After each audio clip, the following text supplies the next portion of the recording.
He forced people to confront something deep within themselves, hidden sorrows, fears, and desires. Robert didn't speak much about the transformation. He just smiled whenever someone asked about his playing secret. "Just listen a little closer," he'd reply. "The music is always there. People just aren't patient enough to hear it." That answer left many both curious and unsettled, because listening closer sometimes means listening to things people don't want to hear. The sound of loneliness, the sound of loss, the vague call of something beyond reach. One person once recounted that one night he heard Robert play a song whose sound seemed lost in another realm. "I don't know why, but when he played, the wind stopped. Everyone stood still. It was like the whole world had to pause to listen." A few people claimed they saw Robert's shadow lengthen, swaying with the lamplight. Perhaps it was just the lighting.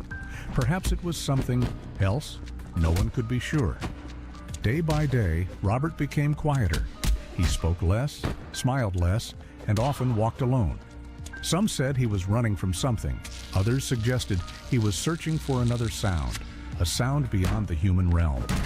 Whatever it was, he never stopped. In his entire life, Robert Johnson only recorded 29 songs. But each song is a fragment of a soul, a confession never fully spoken. Every note he played seemed to contain all the pain, the solitude, and the desire for recognition. Something society at the time was too rigid to grant a person like him.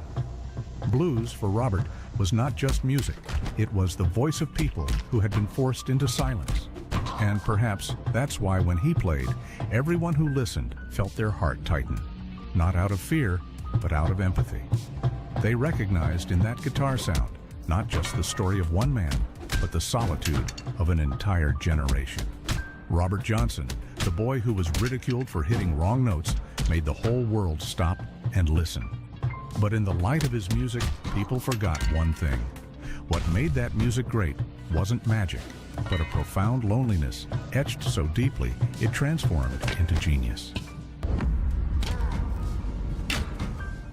The sun had just set behind the trees, leaving a blood-tinged sky and a wisp of mist hovering over the southern fields. The heat of the summer day gradually dissolved, giving way to a strange chill crawling across the rows of grass. Robert Johnson walked across the vast open land, his old guitar slung over his shoulder. No one knew where he was going.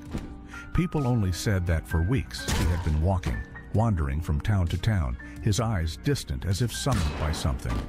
Those who met him recalled that his voice grew softer, his smile faded, with only his hands constantly fiddling with the fretboard, as if it were the only thread connecting him to the world.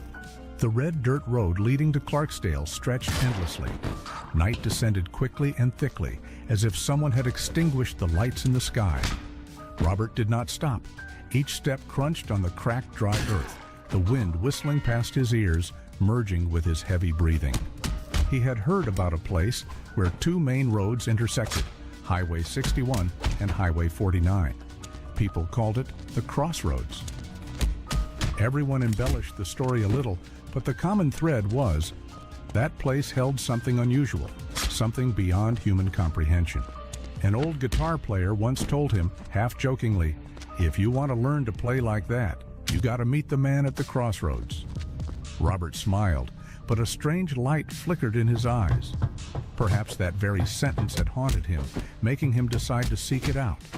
Because he had tried, he had practiced, he had played until his fingertips bled, yet he still could not achieve the sound he heard in his head, a sound that did not belong to this world. That night, the wind picked up abruptly, carrying the scent of damp earth and burnt liquor. Distant crickets chirped incessantly, like an orchestra for an impending ritual. When Robert arrived at the junction, the clock had struck midnight. There were no lights, no people, only two roads cutting through the desolate fields, stretching into endless darkness. He stopped, looking around. Everything was dead silent. Only the slow beating of his heart and the faint sound of guitar strings as the wind brushed past. Robert placed the guitar on the ground. He sat down, bowing his head, as if praying to something that even he didn't understand. The mist surrounded him, thickening into hazy, smoke-like layers. Then, A single step sounded behind him. He turned around. A man stood there. It was unclear where he came from. No sound of a vehicle, no footsteps, simply appearing as if stepping out of the darkness. He was tall, dark, and silent. The faint light from the new moon shone on his face, but no one could clearly discern his features. He wore a wide-brimmed hat, a long coat sweeping the ground, and his eyes, or the glint in his sockets, seemed to stare right through Robert. The stranger said nothing. He simply reached out a hand, signaling Robert to hand over the guitar. Robert's hand trembled, but he complied. The man took the guitar, examined it for a moment, then began to retune the strings.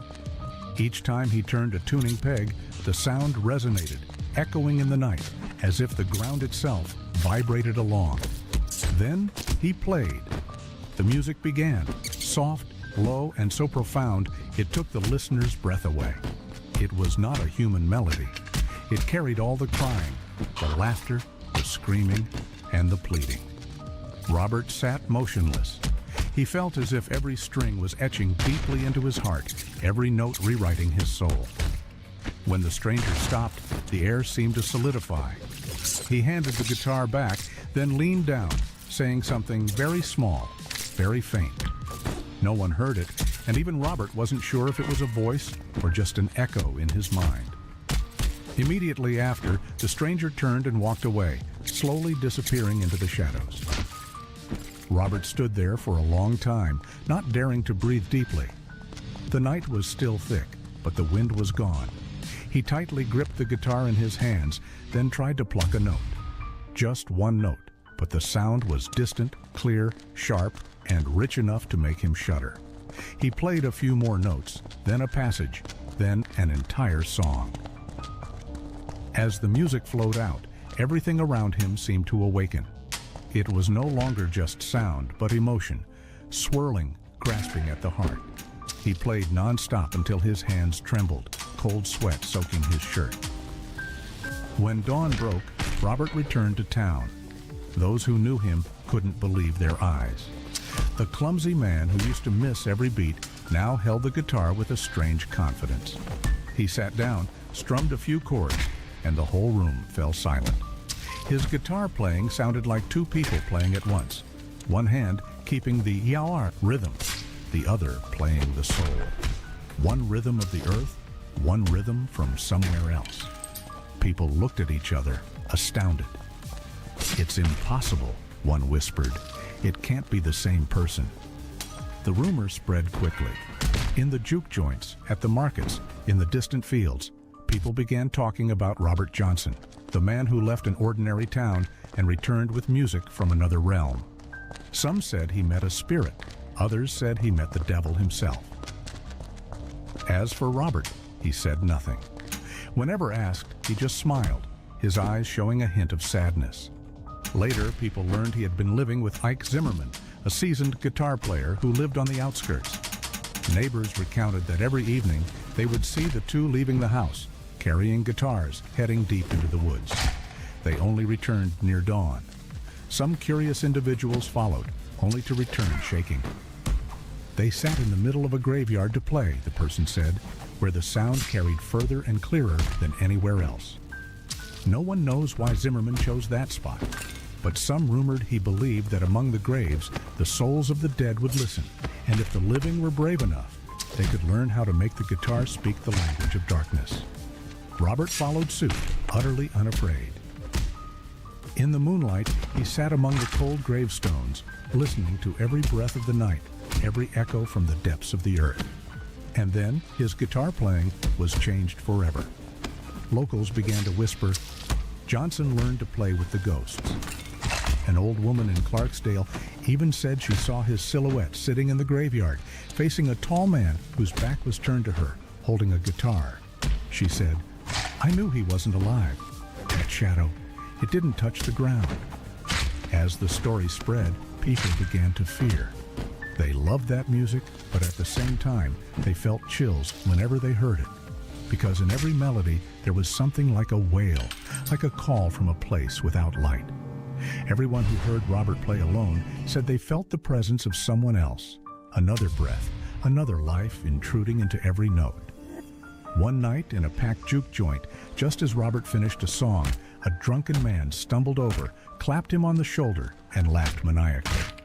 "They say you met someone at the crossroads. Is that right?" Robert just remained silent, his eyes distant. The yellow lamplight cast stark contrasts of light and shadow on his face. The other man laughed. If that's true, he must have been worth it. Robert didn't reply. He simply lifted his guitar, strummed a chord sequence, and everything went silent. The music resonated like wind howling through an abandoned church. When the piece ended, no one dared to say another word. The drunk stood still, his face pale. From then on, no one dared to tease him. But the rumor never stopped. People told each other that at that crossroads, if you go exactly at midnight and call Robert Johnson's name, you might hear a guitar faintly echoing from somewhere. Distant, weak, but real. Some said it was his ghost teaching others. Others said it was a warning. Don't go there unless you're ready to trade. As for Robert, every time he passed the crossroads, he always paused for a moment. He bowed his head, his fingers lightly touching the strings as if greeting an old friend. No one knew what he thought in that moment, but every time he stood up, his eyes deepened, as if containing an abyss that others could never understand. People could doubt, they could laugh, they could spread rumors, but no one denied. After that night in Clarksdale, Robert Johnson was no longer the same man. What he played, whether blues, ballad, or a meaningless riff, made people believe that something beyond human control was commanding that guitar. And from then on, that phrase spread like a curse.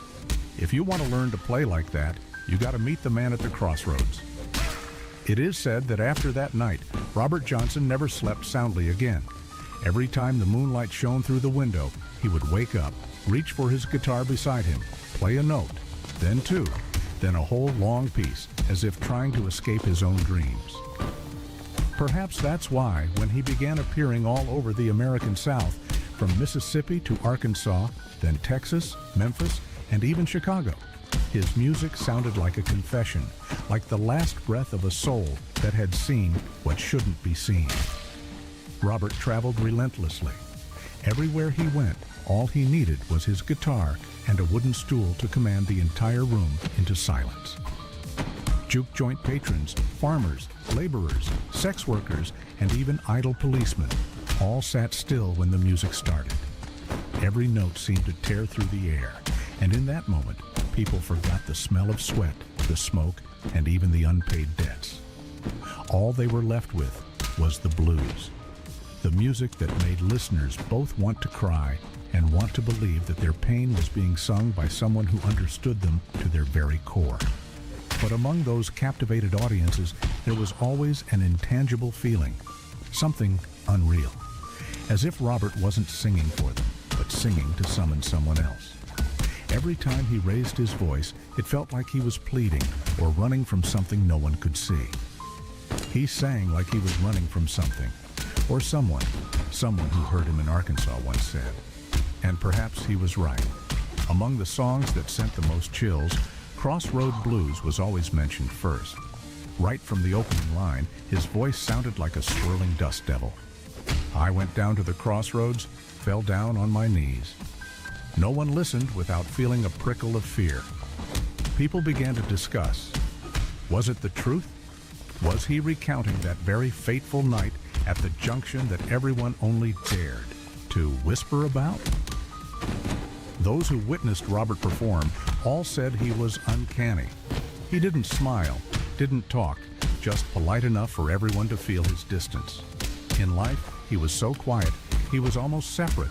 No one understood what he was thinking. But when the lights in the juke joint dimmed, when the noise of the crowd faded into the background, Robert transformed into another person. He bowed his head, his hair falling to cover half his face, then began to play. His music wasn't simply music. It was something deeper, heavier, as if each note was a scar plucked until it bled. Every lyric he sang seemed to contain a confession, and each time he finished, he would sit still, cold sweat on his neck, his eyes vacant. People said that when he played, no one could clearly see his face. The light in the juke joint suddenly seemed strange, as if deliberately shrinking, only exposing his hands moving frantically on the fretboard. Many asserted they only saw his shadow, the shadow swaying, long and distorted, as if separating from his body to dance to the music. Me and the Devil Blues made everything worse. When he sang, "Early this morning, when you knocked upon my door," everyone fell silent. People said he wasn't just singing, but telling, as if someone had genuinely knocked on his door that morning, as if the meeting at the crossroads hadn't ended, but was still ongoing, haunting every gig, every note. And Hellhound on My Trail, the song people considered the darkest, sounded like the moan of someone perpetually hunted. "And the blues falling down like hail," he sang with a hoarse and trembling voice, making listeners feel like they were witnessing a soul being dragged down, yet desperately fighting back. Those who traveled with him recounted that Robert often sat alone after each performance, isolated from everyone, his eyes distant. Some said he was replaying the music in his head. Others said he was listening to the whispers of something only he could hear. Whatever the case, no one dared to approach him, not because they were afraid of him, but because they feared the silence surrounding him. A thick silence, as if breaking it would reveal an echo from a place no one wanted to touch. Throughout his years of wandering, the rumor of a deal spread like fire across dry fields. Everywhere he set foot, people added a detail. Some said he knelt on the ground to exchange his soul. Others claimed he just had to leave his guitar in the road and wait for someone to pick it up. Every story was different, but all pointed to one thing: the strange coincidence between his lyrics, his lifestyle, and his surreal talent. No one had proof, but no one dared to assert the opposite. Someone once asked him directly, "Robert, they say you signed a deal with the devil, right?" He just shrugged, smiled faintly, and replied, "I only play what I hear." That brief answer didn't reassure people. It only made them believe more strongly that, indeed, he heard something ordinary humans could not. One night in Texas, while playing a segment of Crossroad Blues, his guitar string suddenly snapped. The snap echoed in the silent space, but Robert didn't stop. He continued playing, as if the guitar was whole. The person sitting closest swore they could still hear the full melody, not missing a single note, and the sound was even stronger, deeper, making people both frightened and unable to turn away.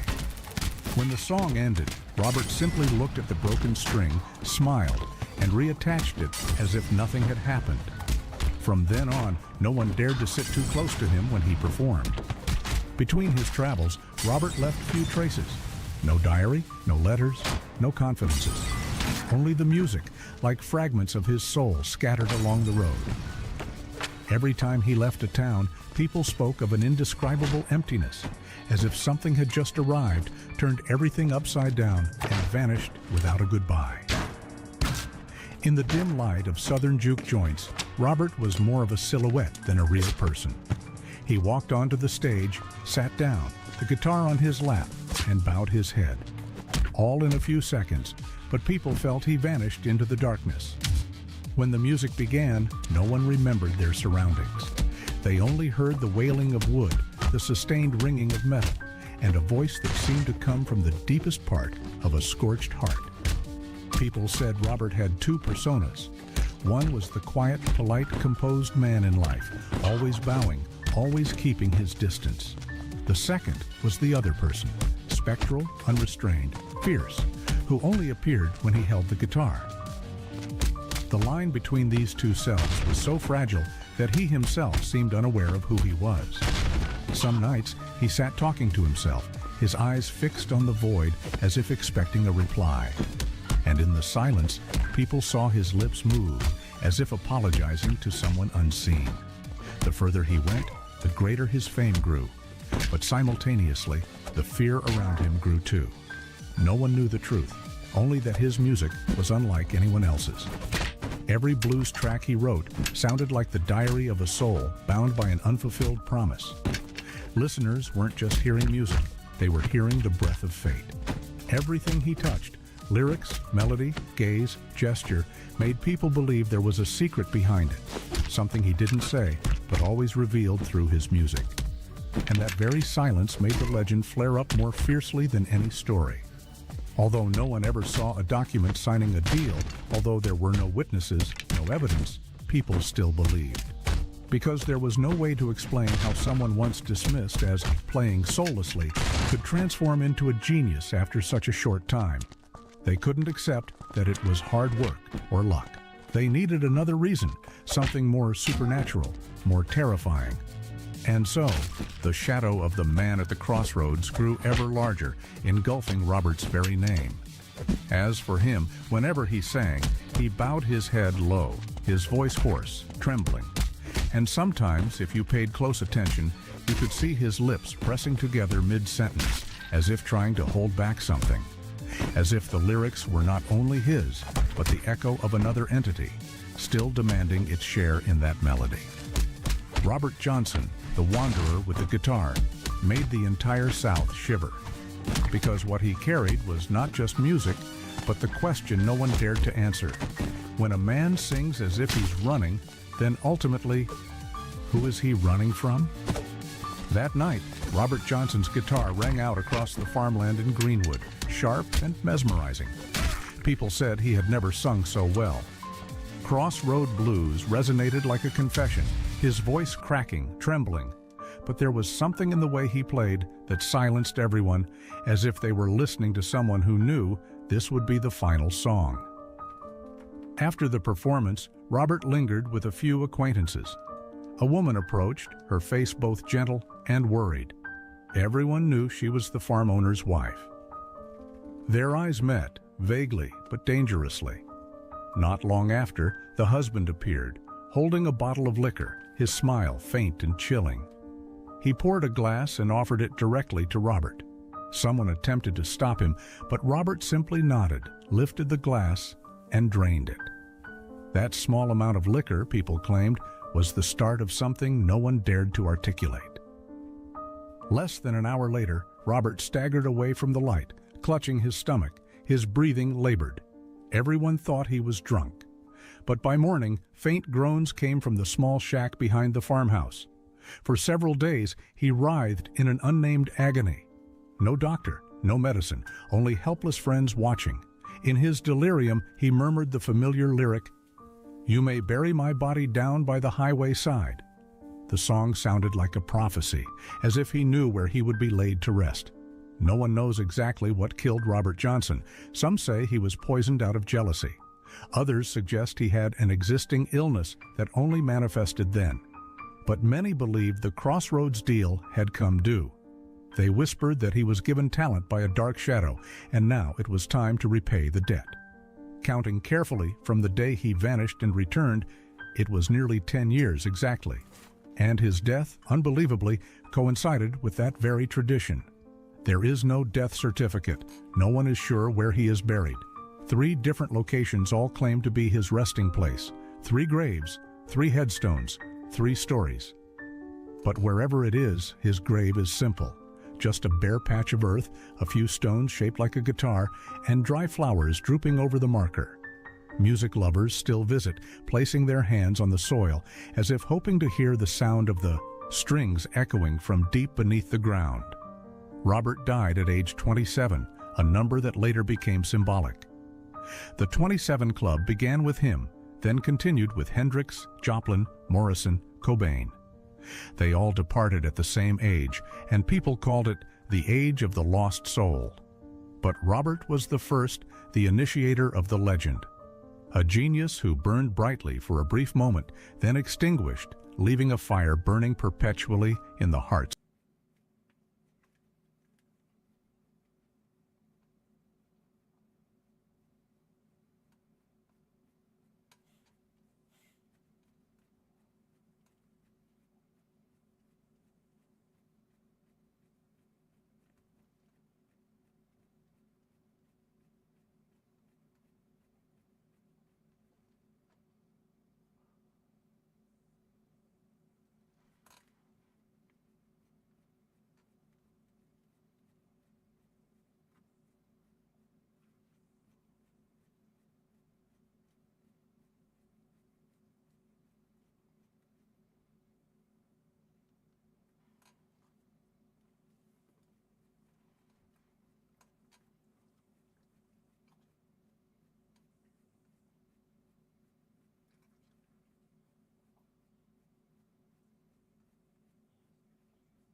You thought plastic surgery disasters only happened to women? Think again. Some of Hollywood's biggest male stars went under the knife and came back looking like strangers to their own fans. From swollen cheeks to emotionless stares, these transformations are impossible to ignore. Stick around, we're exposing the most unbelievable male celebrity surgeries ever caught on camera. And if you love shocking Hollywood stories, hit subscribe now so you never miss the next reveal.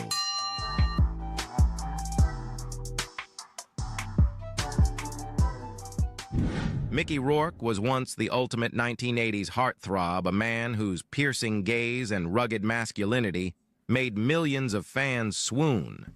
He had everything talent, fame, and the kind of charisma that turned him into Hollywood's archetypal leading man. But when he stepped away from acting to chase a career in professional boxing, everything changed. The punishing blows in the ring left his face battered, and instead of wearing those scars as proof of resilience, he turned to surgery.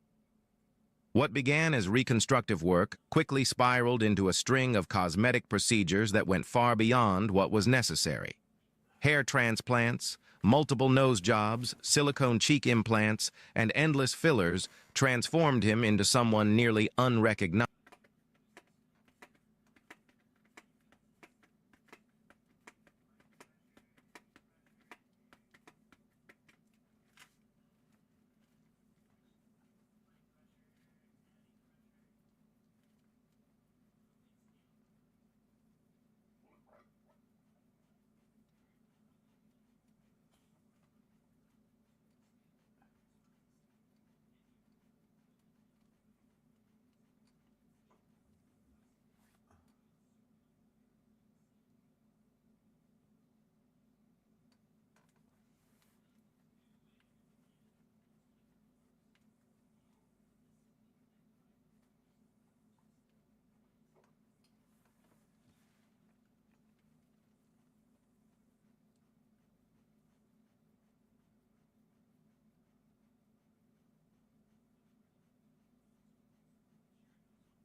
Las Tortugas Ninja, una franquicia que ha acompañado a la infancia de muchos niños alrededor del mundo desde los años 80 y no importa si eres generación X, Millennial, Z, Alpha, etc. Las Tortugas Ninja se han sabido adaptar a cada época, ya sea con reboots o continuando su historia con cómics y diferentes universos. Pero, al haber tantas readaptaciones e historias, nuestros protagonistas no estarían exentos incluso de los sucesos más perturbadores que se les puedan ocurrir a los escritores.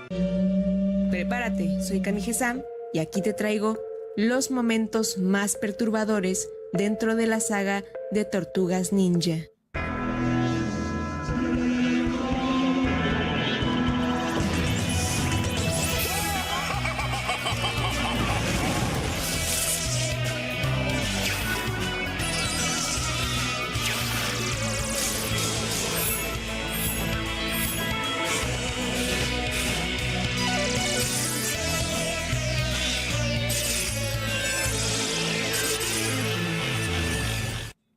Nano.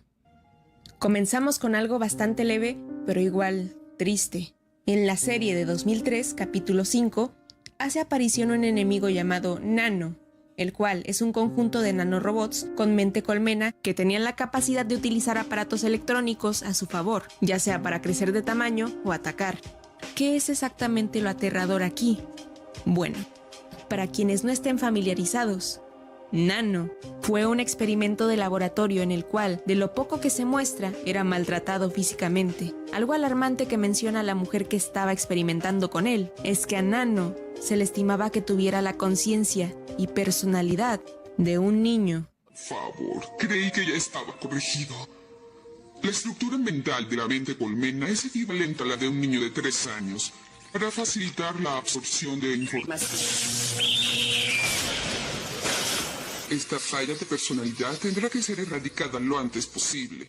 Es por eso que al escapar, al primero que se encuentra es a un hombre de la calle, al cual llama papá. El hombre se aprovecha de las habilidades de Nano para robar algunos lugares, lo cual hace que nuestros héroes verdes se enteren de la obra de este pequeño robot. Hablando de descabezados, ¿esa cosa les pareció un poco perdida? Sí, como un niñito. Al final, lo vencen. No directamente las tortugas, pero el hombre que lo adoptó, al querer liberarlo, lo deja caer en un contenedor de lava accidentalmente, siendo los desgarradores gritos de Nano, suplicando por ayuda de su padre, lo último que escuchamos de él.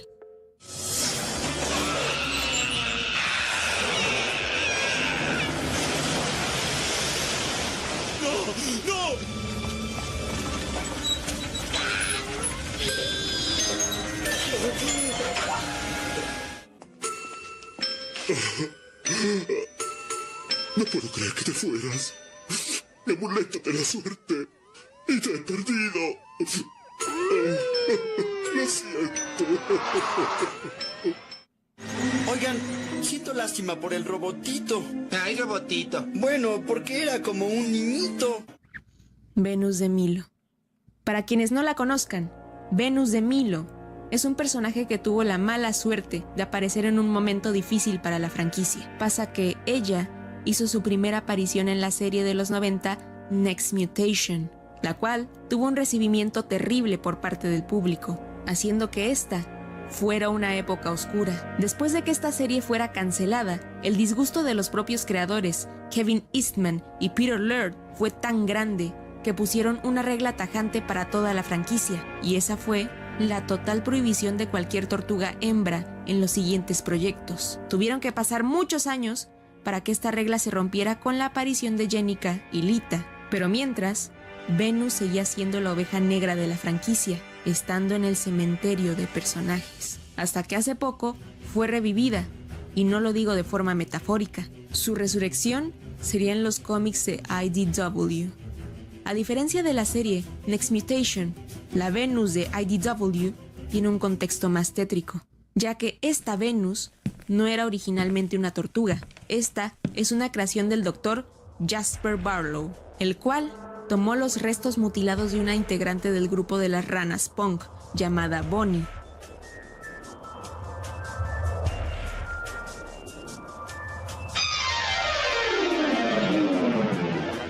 Mientras que el caparazón es totalmente artificial.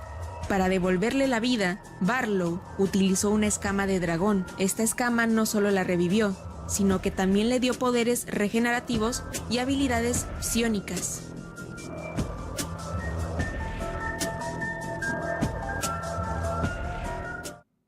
Splinter regresó. Este suceso es reciente en el arco de IDW Headspace. Aquí, Donatello vio ante sus ojos la muerte de Splinter, dejando su psique en un estado delicado, haciendo que su mente se perdiera entre alucinación y realidad.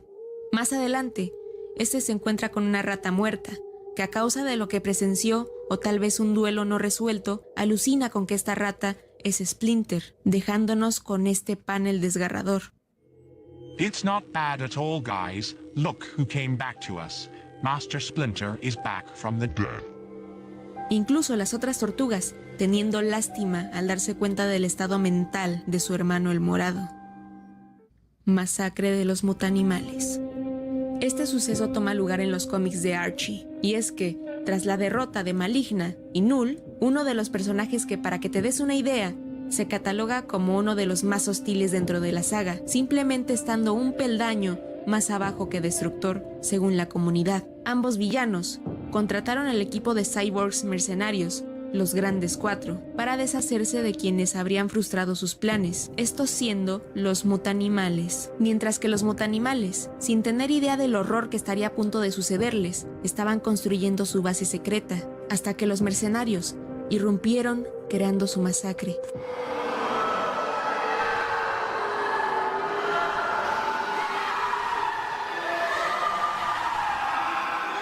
Y Slash toma venganza por lo sucedido a sus compañeros. Mutaciones. Muchos de ustedes me mencionaron algo que de hecho yo no había visto de esa forma en su momento, y es que en todas las transformaciones de la serie de 2012, mostradas en pantalla, se muestra cómo es que los personajes se retuercen y hasta en ocasiones llegando a gritar de dolor al momento de entrar al contacto con el US. A diferencia de otras versiones de la franquicia, en la que los mutantes, al menos terminando sus mutaciones, parecen tener una recuperación bastante rápida y terminan viéndose normales, en las de 2012 son pocos los que tienen la buena suerte en esa ruleta. Las mutaciones aquí son inquietantes. Si te pones a mirarlas más de cerca, notarás que unos sufren mutaciones que los dejan deformes y asimétricos. Ejemplos muy claros son Razar en la segunda mutación, ya que parece que el mutágeno consumió gran parte de su carne, ya que sus huesos, aunque más afilados, comenzaron a mostrarse a través de su piel. Luego está el pulverizador, el cual provocó su propia mutación, convirtiéndose en una masa gelatinosa superácida, siendo lo único humano en su vomitivo ser sus órganos visibles a través de la gelatina. O mi favorito, Kirk, el padre de Abril, el cual, al mutar, se terminó convirtiendo en una mezcla de murciélago y hombre, con crecimientos extraños alrededor de su cuerpo, mientras que